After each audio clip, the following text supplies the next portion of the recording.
Nous allons faire deux quiz qui mettent en œuvre des boucles imbriquées et des branchements conditionnels.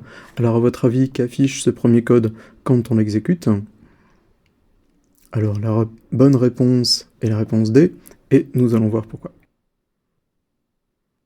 Le code commence par une première instruction for qui déclare une variable i initialisée à 0. La condition est i strictement inférieur à 3.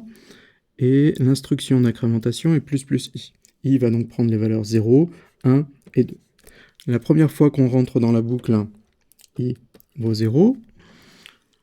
On passe ensuite à cette deuxième instruction for qui est à l'intérieur de la première boucle, qui déclare une variable j initialisée à 0. La condition est j inférieure strictement à 4, et l'instruction d'incrémentation est plus j. J va donc prendre les valeurs 0, 1, 2 et 3. Et la première fois qu'on rentre dans la boucle for j, c'est-à-dire celle-ci, j vaut 0. Exécuter les instructions qui sont dans cette deuxième boucle for j, ça veut dire commencer par exécuter ce branchement conditionnel et tester la condition i égale j. I vaut 0, j vaut 0 également. Cette condition est donc vraie, et on va exécuter cette instruction-ci, qui affiche une étoile. Alors au passage, il n'y a pas de double chevron endel à la fin de cette ligne. Ça veut dire que le prochain affichage se fera ici, juste après l'étoile. On saute la partie else du branchement conditionnel, on arrive à la fin de la boucle for j, et on revient ici.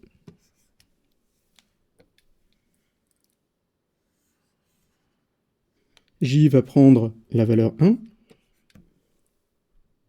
et on continue dans la boucle for j, c'est-à-dire exécuter ce branchement conditionnel, tester la condition égale j, i vaut 0, cette fois-ci j vaut 1, la condition est donc fausse. On va exécuter cette partie du branchement conditionnel, c'est-à-dire afficher la valeur de j, c'est-à-dire 1, et on va l'afficher ici. On finit dans la boucle for j, et on revient encore une fois ici. J va prendre ensuite les valeurs 2, et on va afficher 2. Ensuite, la valeur 3, et on va afficher 3.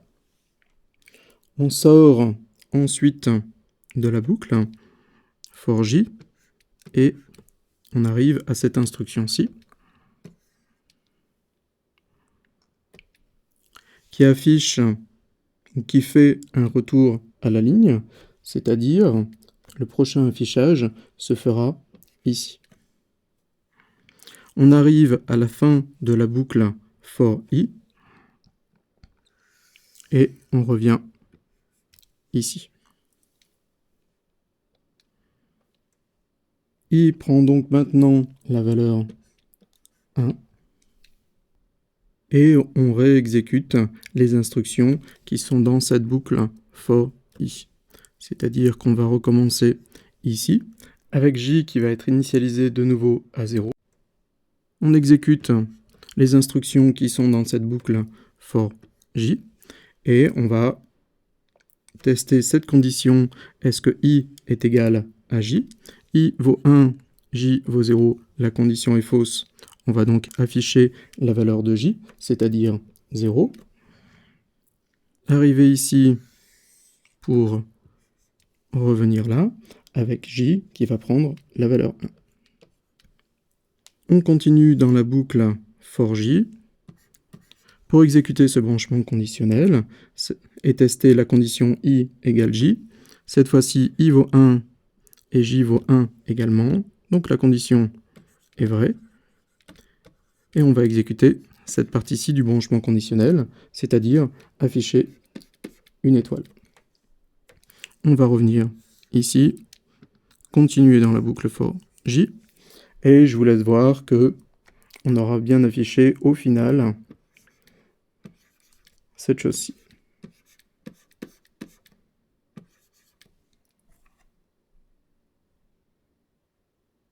Ce deuxième quiz est un petit peu plus difficile. Notez bien qu'on utilise ici la valeur de la variable i qui aura été déclarée dans la première boucle for. Donc à votre avis, quelle est la bonne réponse? La bonne réponse est la réponse A, et nous allons détailler pourquoi. Comme avant, la première boucle for initialise une variable i à 0, la condition est i strictement inférieure à 3, et l'instruction d'incrémentation est plus i. Donc encore une fois, comme avant, i va prendre les valeurs 0, 1 et 2. On commence par entrer dans la boucle for i avec i qui vaut 0, et on exécute cette instruction-ci, qui est une deuxième boucle for, qui initialise une variable j à 0, et la condition est j strictement inférieur à i. I vaut 0, j vaut 0 également. Donc cette condition est fausse. Et on sort tout de suite donc de cette boucle for pour arriver ici. Et arriver ici, ça veut simplement dire qu'on fait un retour à la ligne que je vais représenter de cette façon-ci. Et on revient à cette instruction-ci. I va donc maintenant prendre la valeur 1. J va être initialisé à 0. La condition est maintenant J strictement inférieur à I qui vaut 1. Donc J va prendre les valeurs, ou plus exactement la valeur 0. Et on va s'arrêter tout de suite de la boucle. Donc pour l'instant, J a la valeur 0. On va exécuter cette instruction-ci, c'est-à-dire afficher la valeur de J qui est 0. On sort de la boucle pour arriver à cette instruction-ci, qui fait un retour à la ligne. Et on arrive à la fin de la boucle for i, et on va revenir donc ici. I va donc prendre la valeur 2. On rentre dans cette boucle for i pour exécuter cette instruction for, qui encore une fois initialise j à 0. La condition est maintenant j strictement inférieur à 2.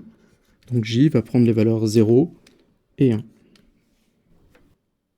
On commence avec la valeur 0 dans j, et on exécute cette instruction cout, c'est-à-dire qu'on va afficher la valeur de 0, la valeur de j qui est 0.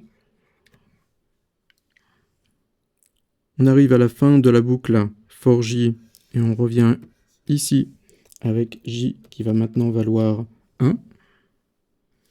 On va donc exécuter cette instruction qui affiche la valeur de j, c'est-à-dire 1, et on va sortir de la boucle.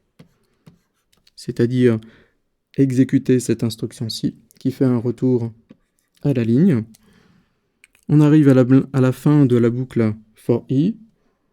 I vaut maintenant 3, cette condition est fausse, et on va sortir de la boucle pour arriver à la fin du code. Et on va donc bien afficher le résultat qui était donné.